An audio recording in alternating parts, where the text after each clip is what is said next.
1교시 한번 보도록 하겠습니다. 1교시 문제를 받아보면 이제 내가 느끼는 거죠. 문제를 받고 내가 바로 딱 선택을 할 수 있어야 되죠. 1교시 상당히 중요해요. 빠르게 선택하고 내가 빠르게 10분씩으로 분해하고, 그죠? 첫 번째 봤을 때 내가 이거 풀 거냐 안 풀 거냐 바로 봐야 되는 거죠. 그래서 사실 이렇게만 딱 나오면 저 같으면, 저는 솔직합니다. 저 같으면 안 풀어야지. 이유는 J자가 붙어 있으니까. 뭔가 전압에도 뭔가 이 0도여서 괜찮긴 하지만 뭔가 각도가 주어졌으니까 이거 뭔가 복소수 막 이렇게 해서 풀어야 될 거야. 그러면서 손 안 대야지. 이거 뭐 전류 전체 임피던스 구하고 일로 흐르는 전류 구한 다음에 여기에서 또 임피던스 해가지고 여기 일로 흐르는 전류 이렇게 하면 풀 수 있겠지, 이렇게 이제 생각하고 안 푸는 거죠. 근데 여기에서는 힌트가 주어졌잖아요. 태분안의 정리를 이용해라 라는 힌트가 주어진 거죠. 그래서 이 문제 태분안의 정리 아닌 것 같은데 이거 태분안의 정리 되는구나 이렇게 하고 이제 우리가 A, B 단자로 놓고 여기 쫙 합성하면 된다라는 거죠. 그리고 이제 계산기를 이용하면 되죠. J가 붙어 있는 거는. 그렇게 생각나신 분은 풀어도 돼요. 근데 이 문제에 힌트가 있었어요. 태분안의 정리를 이용해라. 그리고 또 제가 하는 얘기가, 이제 우리 문제 분석을 왜 합니까? 문제 분석을 하는 이유는, 우리가 이걸 보는 이유는 내가 이런 형식, 예를 변압기의 손실 효율 문제인데 이렇게도 나오고 이렇게도 나오고 이렇게도 나오고 이렇게도 나오는데 내가 이걸 풀 수 있냐 한번 보라고 문제 분석을 해놓는 거잖아요. 여기에서도 이 문제가 과거에 있는 거잖아요. 그래서 여기 보면은 2014년도 배기에 이거 똑같이 나온 거거든요. 그래서 문제 분석에서 회로 이론 공부하면서 우리가 이제 태분안의 정리, 뭐 중첩의 원리 이런 거는 반드시 풀어봐라라고 하는데, 그걸 한번 쭉 보고 내가 이거는 못 풀 문제인데 이거 어떻게 푸는 건지 한번 본 사람들은 풀 수 있어요. 근데 안 본 사람들은 이제 풀다가 틀리게 되겠죠. 그런 문제였는데 좀 했으면 좋겠다. 개인적인 마음으로는 이거 풀었으면 정말 좋았겠다라는 생각이 듭니다. 근데 일단 세모로 해놓고, 국부적 등전이 본딩의 개념, 이거는 우리가 간접 접촉 보호, 그다음 고장 보호 하면서 공부해야 되는 거니까 내가 한 페이지를 쓰든 한 페이지를 다 못 쓰든 무조건 선택해야지 되는 겁니다. 고주파가 전기 설비에 미치는 영향 엄청나게 잘 풀어야 되고, 이거 조심해야죠. 쓰다가 막 3페이지 돼버리니까. 그래서 조심해. 이거는 딱 이런 것들은 정말 간결하게, 제가 여기 문제 해설에도 뭐 표현해놨지만 그냥 개통도 하나 딱 그리고 거기에서 간결하게 이렇게 해서 끝내야 됩니다. 그 다음에 건축물에 사용되는 간선의 부하별 사용 목적에 따른 분류.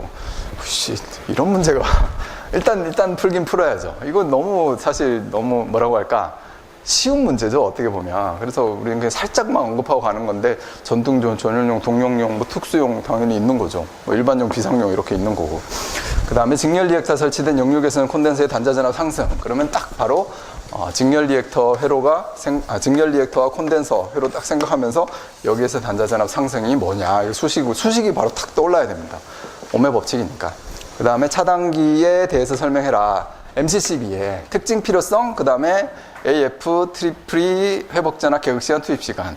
이거 다 알겠는데, 뭐 특징과 필요성은 우리가 또 공부해 놓으신 분은 또 아실 수 있는 거죠. 내가 항목이 많아서 좀 나중에 쓸 건데 그래도 풀자.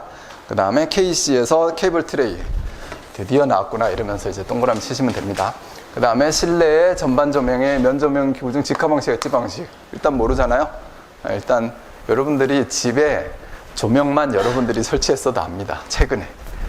여러분들이 설치를 안 하고 여러분들 아내가 지금 조명 나가면 설치해서 여러분 모르시는 거지. 저는 제가 설치해 보니까 인터넷 검색해가지고 살려고 보니까 바로 딱 나오더라고요. 그래서 저는 문제 보자마자 알았어요. 그럼 거기에 특징도 막 설명해 줍니다. 판매하는 데서. 그럼 눈부심이 좋고 뭐 눈이 보호가 되고 막 이러면서. 아무튼 근데 일단 공부 안 한 거니까. 그 다음에 육상 및 수상 태양광. 저는 요거 다른 거 쓸 거 없으면 나중에 요거 썼을 거예요. 개인적으로는. 근데 여러분들이 이제 요거 아시고 있었는지 없었는지 모르겠습니다.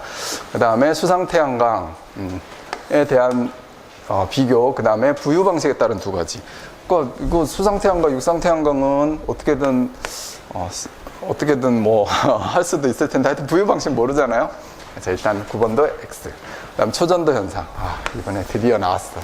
딱 보자마자 내가 이 정도 찍는 실력이 된다, 여러분들 이렇게 생각하셨을 거예요. 다 공부하고 가셨죠? 그 다음에 배터리 시스템, BMS. 우리가 EMS에 대해서 보는데, ESS에 대해서 보는데 그 구성도 생각하면서 PCS는 뭐고, 그 다음에 배터리는 어떤 거를, 기능, 어떤 성능, 어떤 안전 이렇게 공부하고 EMS 기능, 이게 이제 봐줘야 되는 거죠. 네, 이거는 깊게 공부는 안 했을 수도 있습니다. 그 다음에 스마트 LED 시스템. 이것도 좀 힘들었을 텐데 내가 이제 모의고사 보고 공부했던 사람들은 당연히 되는 거죠. 풀 수 있는 거죠. 그 다음 13번. 너무 좋죠? 13번. 그러면 이제 벌써 몇 문제입니까? 하나, 둘, 셋, 넷, 다섯, 여섯. 그 다음에 7, 8, 9개 동그라미 된 거잖아요. 이 정도만 돼도 9개 동그라미 되고 나머지 세모 칠 수 있는 게 있으면 우리가 잘 풀어야 되는 그런 문제인 겁니다. 여기 중에서 이제 1번을 풀 수 있었으면 엄청나게 잘하신 거죠. 1번을 풀어가지고 맞췄으면. 맞추셨죠? 못 맞췄어요? 왜 맞춘 사람이 없지? 큰일이에요. 네. 아쉽습니다. 못 맞췄다고 얘기했고. 그죠? 네. 이거 220V 썼다고 그랬지? 저처럼 똑같이. 그 점수 줘야 되는 거 아닙니까? 네. 33A 나온 거죠. 220 넣고. 암페어 틀렸어요? 자, 이렇게 해서 이제 1교시 문제를 여러분들이 보고 푸시면 됩니다. 요것만 한번 해보고 쉬시죠. 1교시 1번 문제.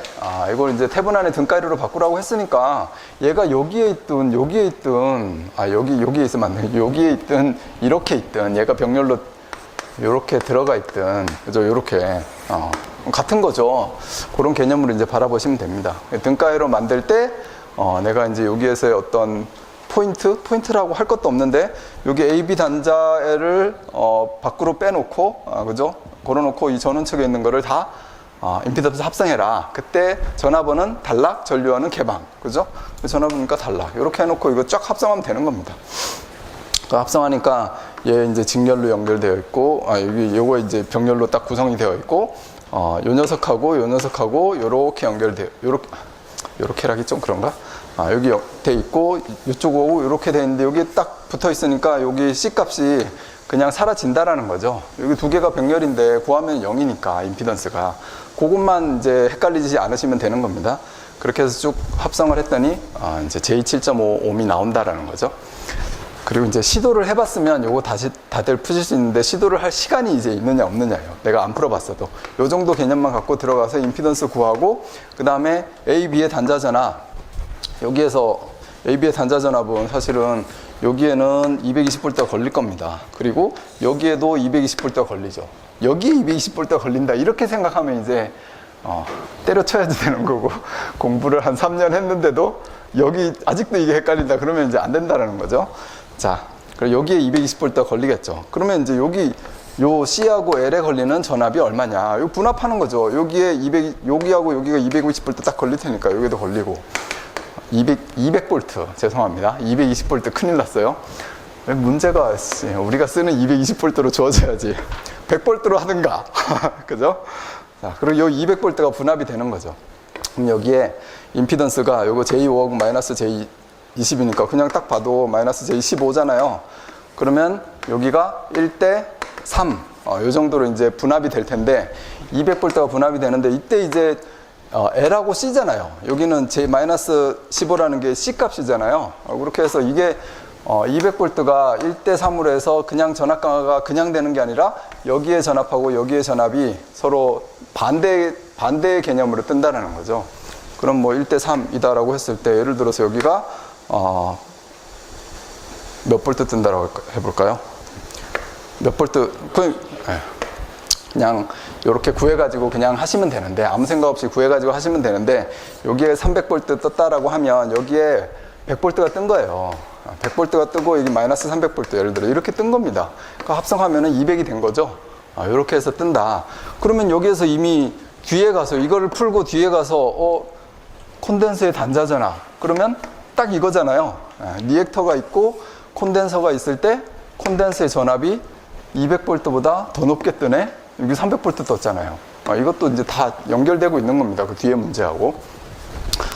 이렇게 생각을 일단 하실 수 있어야 되는 거죠. 그래서 이 태분안의 등가회로 그다음 중첩에 올리는 여러분들이 계속 내가 유형의 문제를 풀어보시기만 하면 돼요. 자.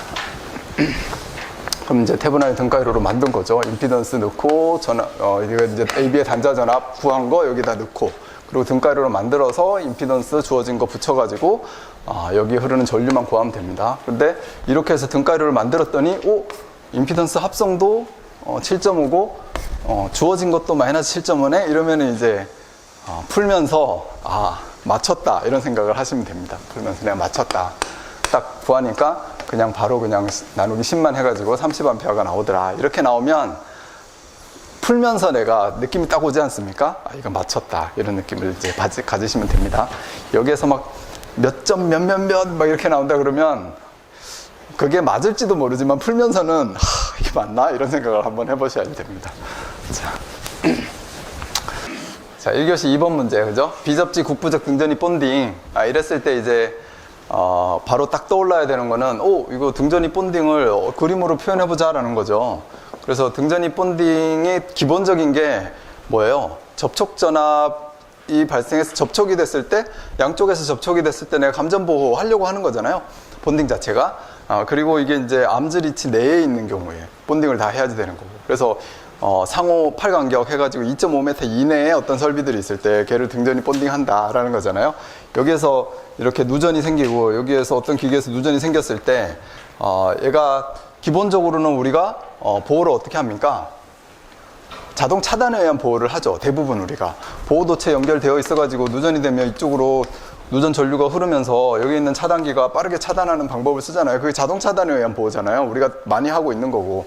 근데 나머지 뭐 이중 절연도 있고, 그 다음에 뭐 정기적 분리도 있고, 등전이 본딩도 있고, 뭐 절연된 바닥에 장소에다 설치한다 이런 것들이 있는 거잖아요. 이런 걸 가지고 우리가 간접 접촉에 대한 보호를 한다라는 개념으로 공부를 할 거고, 리스트도 공부하지만 하나하나에 대한 의미를 또 공부를 하잖아요. 거기에서 등전이 본딩에 대한 게 쑥 나온 거예요. 그래서 기본적으로는 보호도체를 연결해가지고 이렇게 대지하고 연결해놓던가 N상하고 연결해놓던가 변압기에, 그러면 자동 차단에 의한 보호가 될 텐데, 이거 말고 여기에서는 예를 들어서 기본적으로 그 다음에 이제 절연된 바닥을 두고 이렇게 공간에서 내가 보호를 하겠다. 그 다음에 절연된 바닥이거나 그렇지 않거나 아무튼 이 국부적 등전이 본딩에 의한 거를 해보자. 또는 이제 절연된 바닥이면은 국부적 등전이 본딩이 추가적으로 들어가야지 됩니다. 안전하게 위해서. 맞잖아요. 특히 2.5m 이내에 있을 때는.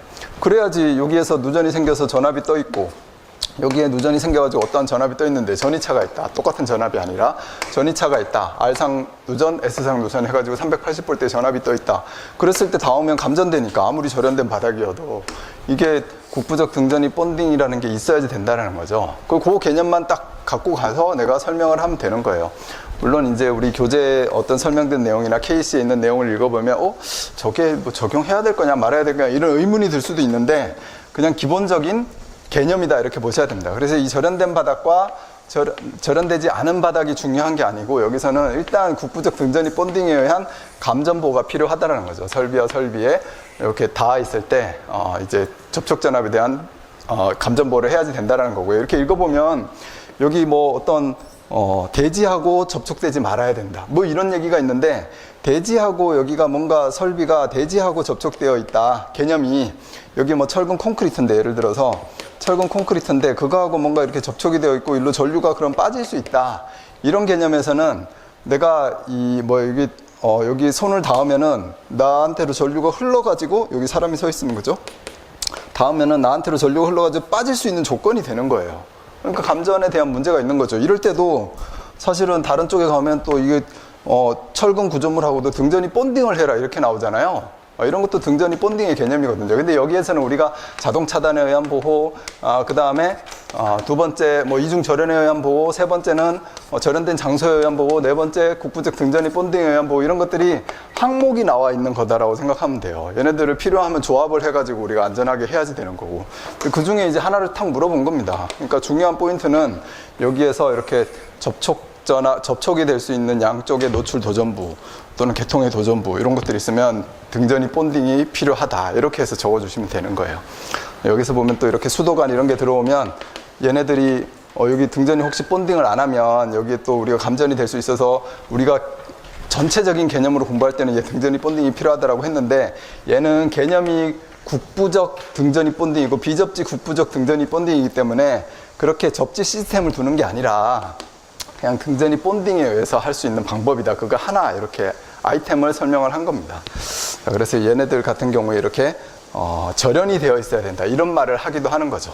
이 본딩이 되어 있어도 되거든 사실. 근데 얘하고 본딩을 얘기하는 게 아니라 설비 간의 본딩이고 그 다음에 이렇게 외부하고 연결되어 있는 대지하고 연결되어 있는 곳에 뭔가 이렇게 접속을 한다라는 개념은 자동 차단에 의한 보호로 가버리거든요.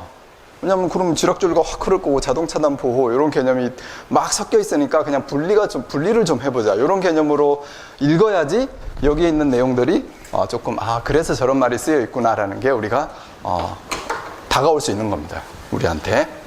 자, 그래서 너무 이렇게 뭐 수도관 적당한 절연 재료로 쌓아야 한다 이렇게 해서 그럼 쟤 무조건 쌓아야 되나? 이게 아니라 그런 경우에서 이렇게 대지로 전류가 흐르는 그런 상황을 만들지 않고 국부적 등전이 본딩에 의해서 하는 방법이다. 이렇게 보시면 돼요. 네. 개통 외 도전부? 네. 여기다가 이렇게 하나 그렸다? 그려가지고 얘를 접촉했다? 이렇게 해가지고 등전이 본딩이라고 여기 써놨을 때 그걸 가지고 감점을 하진 않을 것 같아요. 그 전체적인 개념에서는 그렇게 하는 게 원래 맞는 거니까 그렇게 하고 전이차에 대한 해소가 되고 그렇게 했을 때 자동 차단에 의한 보호도 되고 하는 거니까 그래서 괜찮긴 한데 이제 요 말하고는 조금 이제 상반된 개념이 되는 거죠. 자, 그 다음에 3번 고조파가 전기 설비에 미치는 영향. 그래서 제가 막 그리고 그러면 또 시간이 엄청 많이 걸릴 것 같아서 제가 여기다가 이렇게 딱 띄워놨지만 그래도 그려야지 뭔가 설명이 되죠. 이게 그리고 고조파 나오면 무조건 그리는 거잖아요. 무조건 그려. 여기에서 차단기도 그리고 CT 계전기도 그리고 모선 콘덴서회로 그리고 그죠. 그 다음에 여기 고조파가 발생시키는 거 해야 되죠. 여기다가 이제 고조파 발생시키는 장치 이렇게 그리고 그 다음에 여기 또 간선도 그리고 이렇게 해가지고 여기 전동기도 그리고 이렇게 잘 그려놓고 여기다 쫙 설명하면 되잖아요. 각각 이 변압기에서는 뭐가 발생하지? 뭐 과열도 되고 소음도 되고 과열이 되면 손실이지. 손실은 동선도 있고 철선도 있지. 그럼 동선에서 고조파 때문에 더 열이 많이 발생한다. 어디 말 쓰고 수식으로는 뭘로 쓰지? IN 제곱 R 이렇게 써야죠. 그리고 IN 고조파 전류가 흐르면 손실이 더 생기겠네. 저항도 커져요, 작아져요? 고조파가 있을 때 커지죠. 이렇게 생기겠는데 왜 커져요? 표피 효과. 그러면서 그런 한마디만 탁탁 써주시면 돼요. 이 10점짜리 문제니까. 그래서 이제 우리 교재에 있는 것도 그냥 쭉 리스트업해서 간 거고 내가 뭔가 변압기 악영향 손실 증가하네. 그러니까 출력도 감소하네. 손실은 동선이 있네. 이렇게 짝 쓰는데 이것만으로도 10점짜리 문제니까 영향 대책 다 장수가 너무 많이 나가니까 내가 자제를 해야 되잖아요. 여러분들이 너무 많이 알고 있어서 자제해야 되는 문제거든요. 그랬을 때 이렇게 딱 그림을 그려가지고 이거 우리 이제 기본반에서 공부한 누구 건지 알겠죠? 여기에 딱 이 비밀 문서, 그죠? 비밀 문서로 하는 우리 그 분이 계시잖아요. 이렇게 자세히 보세요. 자기 거면서 찍혀 나오나요? 찍혀 나와요. 저한테 보낼 때. 제가 여기 굿 해놨잖아요. 잘했다고. 이렇게 이제 그림을 그리면서 내가 암기해야 될 거, 내가 표현해야 될 거 이런 것들을 정리를 이제 해둬야지. 그래야지 기억도 나고 어떤 항목을 쓸 건지, 변압기에 대해 쓸 건지, 발전기에 대해 쓸 건지, 전동기에 대한 문제점, 영향, 콘덴서에 대한 영향, 차단기에 대한 영향, 계전기에 대한 영향 이런 것들이 생각이 나요. 그냥 간선에 대한 영향, 그죠? 다 생각나잖아요. 이렇게 그림 하나로. 자, 신났습니다, 제가. 이게 되게 좋아하니까, 제가. 이런 공부 방법을. 그 다음에 여기, 지웠네. 그래서 동선이 생긴대요. 그럼 동선에 대한 열이 더 난대요. 그러면 고조파, IN 제곱 R. 이러면서 여기는 표피효과 생기니까 저항이 커진다. 또 간단하게 써주고. 그 다음에 여기 출력 감소, 열이 발생한다. 그러면 철선도 생기잖아요. 그럼 철선이 고조파 때문에 더 손실이 더 생긴다. 그러면서 내가 이제 생각나면 히스테리시스선과 와류선의 수식을 써줘도 돼요. 근데 사실 그건 기본파에 대한 식이긴 한데 주파수의 영향을 받는 거잖아요.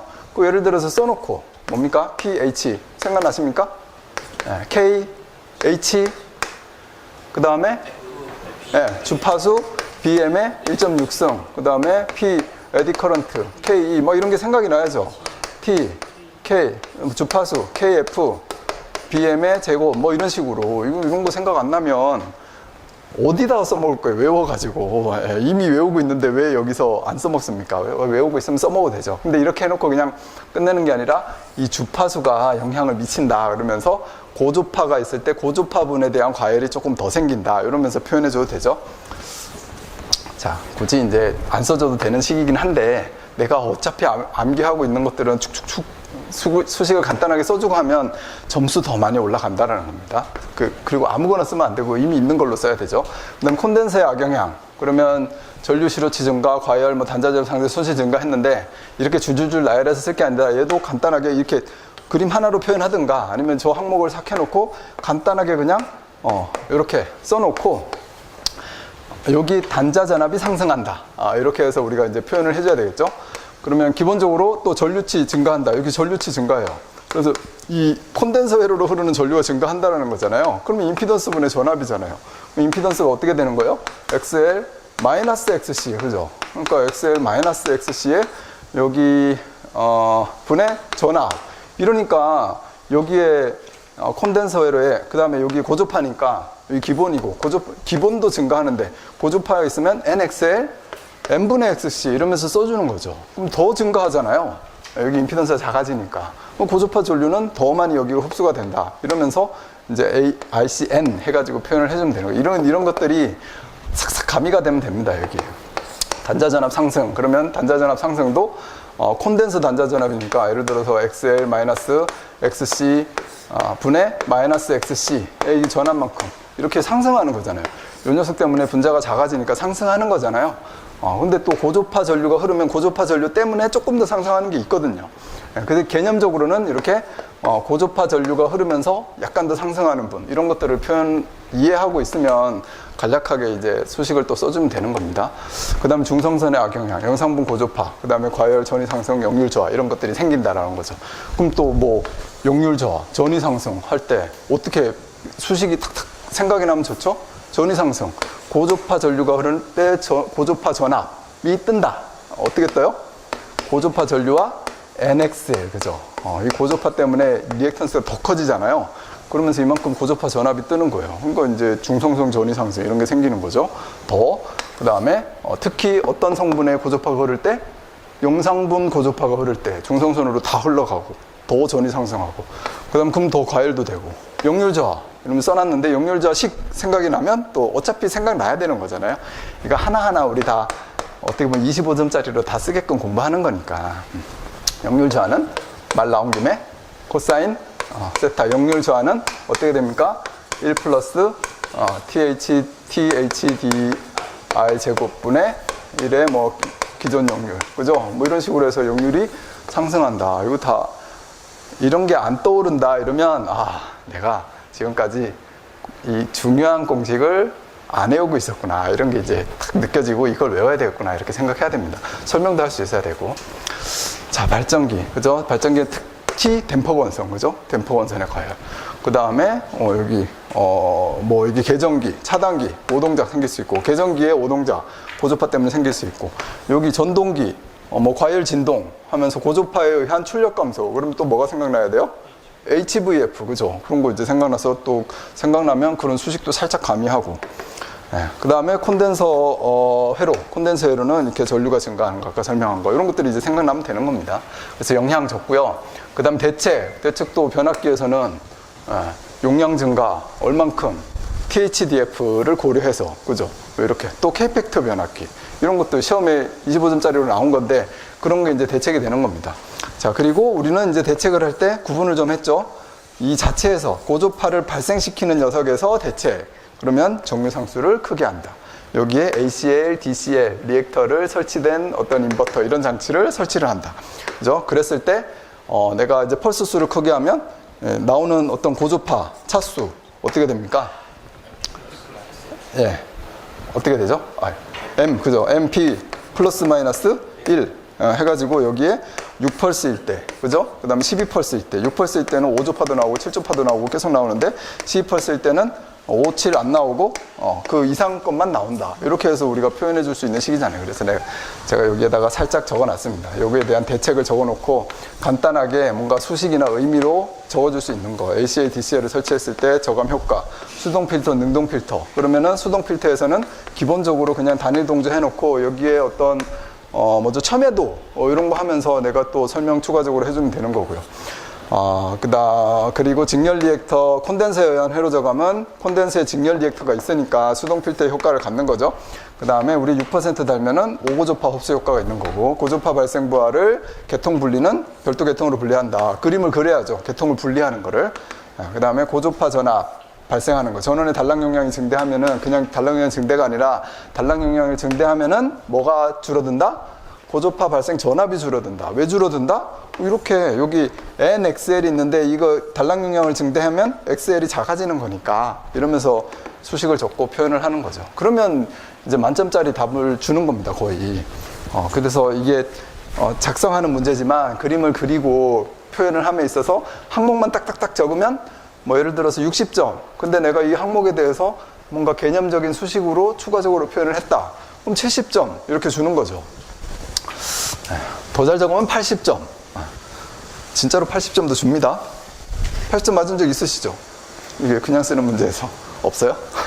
개별 문제에서? 있을 거예요. 자, 그 다음에 간선의 부하별 사용 목적에 따른 분류에 대해 설명해라. 이거는 우리 교재에서는 전등, 동력, 특수 간선이 있다. 그러면서 간선은 이거다. 이러면서 그냥 사실 끝내고 가는 거죠. 간선은 배전반에서 어떤 제어반까지, 그 다음에 전등, 전열, 분전반까지 가는 게 이게 간선이잖아요. 얘를 간선이라고 한다. 우리 이렇게 표현해놓고 그림 그려서 설명을 하면 되고, 이거 있는 그림이니까. 그 다음에 우리는 이제 전등, 동력, 특수 간선 이렇게 했는데 그거에 대한 항목을 내가 알아서 좀 써주면 되죠. 자, 근데 국토부 기준에 보면은 여기 또 이제 전등, 동력, 특수 이렇게 해놓고요. 여기에서 상용, 비상용. 여기 비상용 어떤 발전기에서 오는 간선도 메인 간선에서 간선이고, 그 다음에 비상용 동력에는 비상용 발전기가 되어 있는 ATS 2차 측에 있는 거에서 가는 거. 비상용 조명 분전반은 그 발전기가 공급할 수 있는 거. 이렇게 분리가 되어 있는 거잖아요. 그렇게만 분리해서 쓰시면 된다는 겁니다. 이게 제가 이제 국토부 기준에 있는 거 그냥 쭉 긁어가지고 놓은 거예요. 한번 읽어보시고, 이렇게 똑같이 안 써도 내가 간략하게 설명할 수 있으면 되는 겁니다. 그리고 내가 쓸 게 없다라고 했을 때 여기 문제를 잘 읽어보니까 부하별 사용 목적이에요. 그럼 기본적으로 정답은 전등, 동력, 특수 이런 거죠. 이런 건데 부하가 저합일 수도 있고 고합일 수도 있잖아요. 그럼 이제 부하라는 말을 넣어주면서 부하가 저합일 때 저합간선, 부하가 고합일 때는 고합간선을 해야 된다. 이런 말도 쓸 수 있다는 거죠. 자, 그 다음에 5번. 5번이 콘덴서 단자 전압 상승에 대한 문제입니다. 아까 태분안의 정리에 의해서 우리가 풀 때도 거기에 콘덴서도 있고 리액터도 있었잖아요. 그랬을 때 이 콘덴서 전체적으로 이 C 값이 있을 때 상승한 거를 그 값으로 보여줬잖아요. 전원은 200인데 여기 아까 300V, 여기에 300V 떴었잖아요. 여기에 또 L이 또 있을 때, 이렇게 C가 클 때. 근데 여기에서는 지금 이제 직렬 리액터만 있을 때 해가지고 단자 전압이 상승하는 현상에 대해서 이제 설명을 해보는 겁니다. 그러면 이게 직렬 리액터가 없을 때, 직렬 리액터가 있을 때, 직렬 리액터가 없을 때는 전원의 전압이 그대로 뜬다라는 거죠. 이 전원의 전압이 콘덴서에 그대로 뜬다. 근데 직렬 리액터를 넣으면은 콘덴서의 단자 전압이 증가한다. 다 아는 거죠. 근데 수식을 가지고 이제 설명을 해주면 되는 겁니다. 그래서 여기 임피던스가 서로 XL과 이 마이너스 XC의 값으로 우리가 표현이 된다라는 거죠. 그래서 임피던스가 작아지는 겁니다. 합성이 되면서. 그러니까 여기 단자 전압이 상승하는 거죠. 6% 직렬 리액터를 우리가 달면 여기 6.38% 상승한다는 걸 콘덴서에 다 공부하잖아요. 그러면 여기 6.38%, 예를 들어 100V일 때 6.38V가 뜨고 여기에는 106.38V가 뜬다. 이 단자 전압 상승하는 거죠. 이거를 이제 표현해 주시면 되는 겁니다. 이랬을 때 어떤 문제가 생기냐, 콘덴서에 내가 전격이 예를 들어서 380V인데 380V보다 6.38V 더 떴어요. 638%가 더 떴어요. 그러니까 어떻게 돼요? 과전압이 걸리니까 절연에 대한 수명이 짧아지는 거죠. 열이 나고 이 절연 전압에 대한 못 견디니까 이 절연 열화가 생기면서 수명이 짧아진다. 이런 문제가 생기는 거 아닙니까? 대책은 뭐예요? 없앨 수 없잖아요. 대책은 견딘다, 이게 대책이죠. 그래서 내량을 크게 한다, 더 높은 전격 전압의 콘덴서를 설치를 한다, 이런 것이 이제 대책이 되는 겁니다.